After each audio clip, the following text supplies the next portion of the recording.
तीसरा जो यज्ञ होता है वो होता है पितृयज्ञ। हम जीव हैं, हम इस संसार में आए हैं, किसी के द्वारा इस संसार में आए हैं, तो जिसके द्वारा आए हैं उसके लिए भी हमारे कुछ दायित्व हैं। जैसे हमें उनकी सेवा करनी चाहिए, हमें उनकी बातें सुननी चाहिए, उनकी बात माननी चाहिए, उनको सुख देने के लिए जो भी करना चाहिए वो करना चाहिए। पितरों में कौन कौन आता है? सिर्फ हमारे माता पिता ही नहीं आते हैं।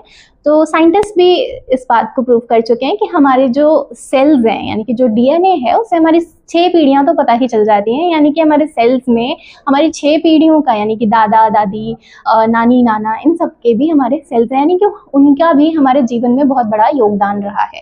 तो उनके लिए भी, यानी कि उनके आदर्शों पे चलना चाहिए, उनकी भी बात माननी चाहिए। जो जीवित हैं उनकी सेवा भी करनी चाहिए। ये पितृयज्ञ में आता है। उसके बाद जब आप इधर नीचे आएंगे तो आप देखेंगे कि यहाँ पे एक माता है, वो भोजन करा रही हैं। तो ये अतिथि यज्ञ का प्रतीक है। हमारा जो जीवन है वो इस पूरे संसार से प्रभावित रहता है। तो हम बहुत कुछ लेते हैं, बहुत कुछ समझते हैं, जीवन को समझते हैं, तो वो हम बहुत सारे लोगों से प्रभावित होकर समझते रहते हैं। तो जो पुण्य आत्माएं हैं उनके लिए भी हमें कुछ सेवा करनी चाहिए। जिसको भी जैसी आवश्यकता है, किसी को सुख दे सकते हैं, खुशी दे सकते हैं, एक स्माइल दे सकते हैं, वो भी अतिथि यज्ञ में आ जाता है। उसके बाद जो अंतिम 5वां यज्ञ, महायज्ञ बताया गया है, वो है बलि वैश्य देवी यज्ञ। ये तो आज भी हमारे घरों में हमारी माताएं ये बलि वैश्य देवी यज्ञ बहुत अच्छे से कर रही हैं। जैसे कि कुत्ते को रोटी निकालना, गाय को रोटी निकालना, चिड़ियों को दाना देना, चींटियों को आटा देना, ये सारा कुछ बलि वैश्य देवी यज्ञ में आ जाता है। ये भी हमारा ही दायित्व है। ये जो जीव जंतु हैं ये भी सृष्टि के चक्र में सहायक हैं। उसके बाद जब आप सबसे नीचे